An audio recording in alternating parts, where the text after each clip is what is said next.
Olá, nesse vídeo eu irei resolver o exercício 16 do capítulo 16, número 42 do livro de Física, volume 1 do TIC.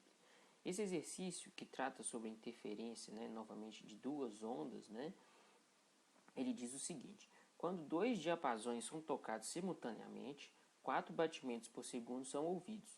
A frequência de um diapasão é de 500 Hz. Aí ele pergunta: quais são os possíveis valores para a frequência do outro diapasão? Aí B. Um pedaço de cera é colocado no diapasão de 500 Hz para abaixar ligeiramente sua frequência. Explique como a medida de uma nova frequência de batimento pode ser usada para determinar qual das suas respostas da parte A é a frequência correta do segundo diapasão. Bom, então ele está falando aqui, sobre alguns termos. Primeiro, diapasão, batimento. Primeiro vamos lembrar o que é isso. Bom, primeiro, um diapasão nada mais é do que ele é um instrumento normalmente usado muito por músicos, que é usado para, por exemplo, afinar instrumento musical. Tá? O diapasão normalmente ele é uma haste de ferro, para mostrar aqui, tipo um garfo. E o que acontece? Esse garfo, na hora que você coloca ele para vibrar, dependendo do comprimento, do tamanho desse garfo, tá? Ele faz gerar uma onda sonora com uma frequência muito bem determinada.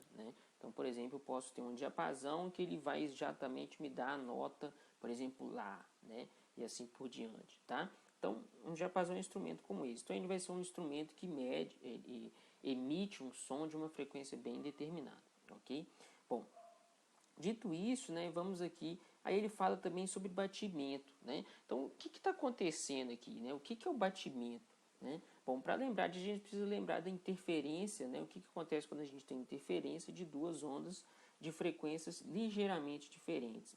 Então, por exemplo, se eu tiver aqui, por exemplo, tá? Eu tenho aqui uma onda, que tem aqui uma frequência bem determinada, tá? E aí eu tiver uma segunda onda que tenha uma frequência, ela começa idêntica aqui a minha onda aqui, tá? Só que, por exemplo, a frequência dela é ligeiramente diferente, Ou seja, ou o comprimento de onda, Então ela não vai terminar exatamente igual aqui, Então, o que vai acontecer? Aos poucos a gente vai ver que, por exemplo, eu vou ter uma situação como essa aqui. E aí depois esse negócio vai mudando, tá? E assim por diante, tá? Apesar do meu desenho aqui não tá claro, a frequência dessa onda é bem determinada, tá? E a frequência aqui dessa onda azul, ou seja, essa distância entre os máximos aqui é sempre a mesma. Tá? Só que o que acontece, por exemplo, na hora que eu somar, ou seja, fazer um processo de interferência ou superposição de duas ondas, a gente vai perceber que existem regiões que, olha só, enquanto uma onda está num ponto de máximo, amplitude máxima, aqui eu vou estar na amplitude mínima. Ou seja, na hora que eu for somar essas duas ondas, eu vou ter uma interferência destrutiva. Só que já em outros pontos, se eu seguisse aqui, por exemplo, tá? Eu ia ter regiões onde, por exemplo, os meus máximos eles iriam se coincidir. Ou seja, eu vou ter pontos onde eu vou ter uma interferência totalmente destrutiva e pontos onde eu vou ter uma interferência totalmente construtiva. E aí a minha onda resultante, o que é? A minha onda resultante ela vai ser alguma coisa desse tipo aqui. Eu vou ter regiões onde eu vou ter uma amplitude máxima. Essa amplitude ela cai até chegar a uma região onde a amplitude ela é de zero. E aí depois aumenta de novo.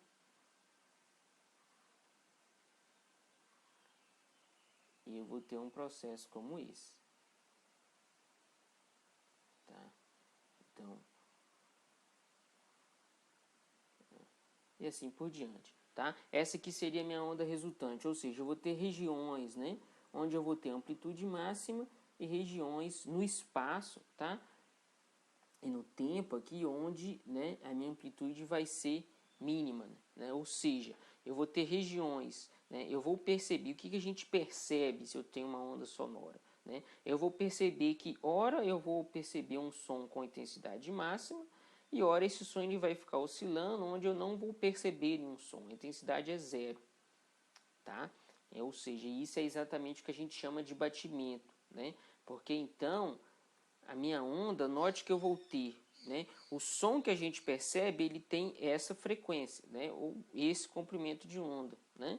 Então, disso aqui, eu vou ter um certo comprimento de onda, tá? Só que eu também vou ter regiões, olha só, que eu tenho períodos aqui onde eu não percebo um som, né? Que é exatamente o que a gente vai chamar de batimento, né? O batimento seria as regiões onde eu não percebo um som, tá? Ou seja, uma região onde a minha amplitude ela é zero, tá? Ou seja, seria onde eu não vou ouvir um som se eu estiver falando de uma onda sonora, tá? Então, essa aqui seria minha onda, né? O envelope dessa minha onda aqui, tá? Então, eu vou ter regiões onde eu não percebo um som, né? Ou seja, né, a gente pode falar, quando eu somar essas duas ondas, eu vou ter aqui, né, uma frequência do meu som, tá? A frequência aqui da minha onda resultante, ele vai ser uma média, tá? Ela vai ser a frequência da minha onda 1 mais a frequência da onda 2 dividido por 2, né? Que seria relacionado a este comprimento de onda aqui, tá? Só que eu vou ter também a minha frequência de batimento, tá? A frequência de batimento, ela vai ser simplesmente a diferença entre a frequência da minha onda 1 com a frequência da minha onda 2, tá? Isso aqui realmente em módulo, ok? Então, se eu tiver duas ondas, né, com frequências ligeiramente diferentes, eu vou ter uma frequência de batimento, né? Ou seja, que seriam essas regiões onde eu não vou ouvir um som, tá? Esse aqui seria o meu comprimento de onda, né?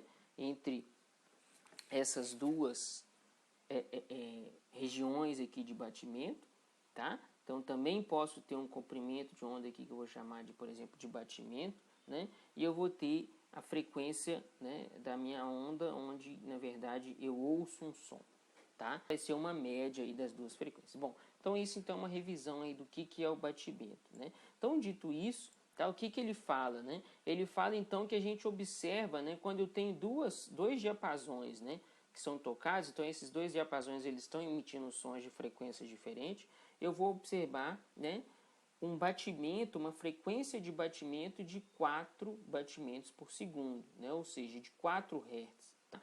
Então, o problema está me falando que a frequência de batimento, ou melhor escrever não em termos de ohms, vou escrever aqui em termos de F, que ele dá em Hertz, tá? Então, a minha frequência de batimento,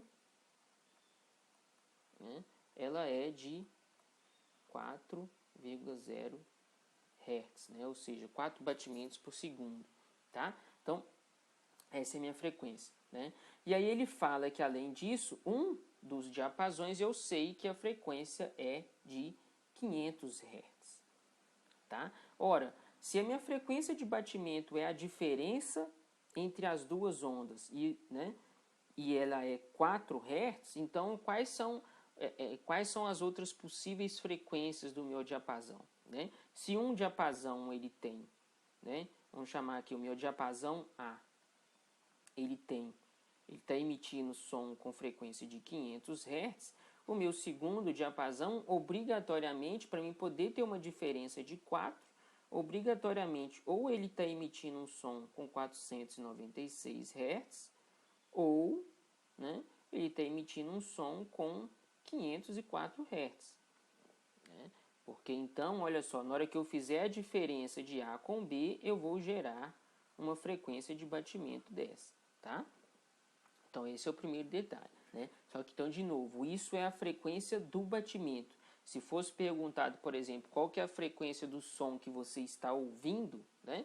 Seria um valor médio, né? Então, por exemplo, eu teria que saber, vamos supor aqui que um dos diapasões estivesse emitindo aqui em 496, né?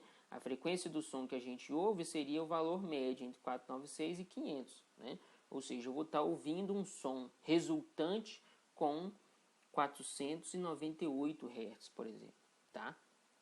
Só que o nosso ouvido, a não ser que você seja muito treinado, né?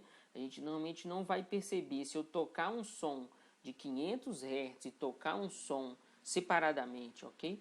De 502 Hz, por exemplo, a gente não vai perceber muito bem essa diferença, né? Na frequência, né? Só que na hora que eu toco os dois juntos, por causa desse fenômeno de batimento, aí a gente consegue perceber, porque eu vou perceber uma falha no som, né? Eu vou perceber um som em que ele deixa de ser contínuo, né? Exatamente porque vai passar a ter essas regiões de interferência destrutiva aqui, né? Então, que é o batimento. E aí por isso que muitos, principalmente músicos, né? Ou em outros casos, você usa isso, por exemplo, para afinar um instrumento, né? Porque o batimento você percebe e aí você consegue então analisar, né, se a frequência, né, está próxima ou distante do seu caso. Porque note que se as duas ondas tivessem uma frequência iguais, eu não perceberia nenhum batimento, né? Então, por exemplo, eu tenho lá uma corda, né, de um violão que eu gostaria que ela oscilasse numa frequência de, por exemplo, 500 Hz, né? Só que ela não está em 500 Hz, ela está em, sei lá, em 502 Hz, ou seja, meu instrumento ele está desafinado, né? Só que então, na hora que eu tocar, pegar um instrumento afinado, né? Ou seja, pegar um diapasão que oscila em 500 Hz, né?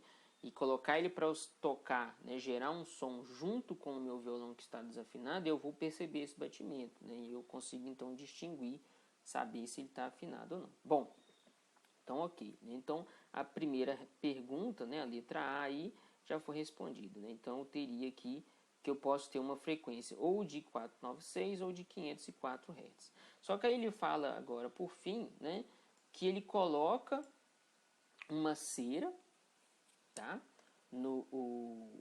Ele coloca uma cera no meu objeto, no diapasão de 500 Hz, tá? De forma que essa frequência, né, do diapasão de 500 Hz ele diminui, ou seja, ela vai ser um pouquinho menor do que 500. Né? E aí ele pergunta, bom, dito isso, né, como que eu seria capaz de saber qual que é a frequência do segundo diapasão? Bom, aí ele não fala aqui, mas a gente teria que fazer um outro experimento, né? Eu teria que fazer o seguinte, então, por exemplo, eu vou colocar lá, então vamos supor aqui, né, o A2, né, com a cera, e vamos supor que ele fica lá em 498 Hz, tá? Estou chutando aí, né? Então agora eu vou pegar esse meu diapasão com a cera e colocar ele para tocar junto com o diapasão antigo, né? Olha só, na hora que eu colocar esses dois caras para tocarem junto, o que vai acontecer? Bom, ou a frequência de batimento ela vai diminuir, né? Ela vai passar a ser 2 Hz, ou ela vai passar a aumentar, passa a ser 6 Hz, né? Ou seja, né, para a gente saber se eu estaria na frequência de 496 ou de 504, eu teria que observar qual que é a nova frequência de batimento, né? Se eu percebesse que ao inserir a cera no meu diapasão de frequência conhecida aqui de 500, né? E aí na hora que eu fizer um novo experimento e perceber que a frequência de batimento diminuir, ou seja, né, ficar mais lenta, tá? Isso significa que o meu diapasão 2 aqui, ele estaria com a frequência de 496, tá? Agora, se eu perceber que a frequência de batimento aumentar, né, o número de oscilações por segundo aumentar, passar a ser, por exemplo, aqui no meu exemplo de 6 Hz, né, significaria então que o meu diapasão ele passou, o meu diapasão B na verdade estaria nessa frequência de 504, tá? Só que como no problema ele não fala aí qual que é o novo batimento, né, a gente não saberia responder, né? Mas ele está pedindo só para a gente indicar como que isso poderia ser feito, ok? Então isso é um pouquinho aí sobre problemas de batimento, tá? Abraço, pessoal.